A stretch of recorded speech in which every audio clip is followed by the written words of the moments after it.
I am loving this fireplace. I love all the different features about it. I love that you can change the color of the rocks and the fire if you want to get like super creative with it. I think it's awesome that it also has the heating feature to it. These rocks look so cool to me.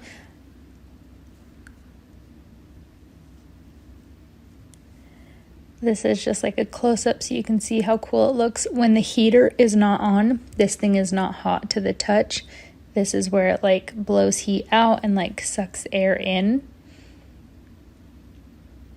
It comes with like a control on and off switch right there, like directly on and off. And then you have like a little control panel right here where you can like see the different types of settings. And then it came with a remote, which I think is amazing. So you're not always having to get up and press buttons on the fireplace itself. You can just grab the remote if you want to turn on the heat or change the colors of it.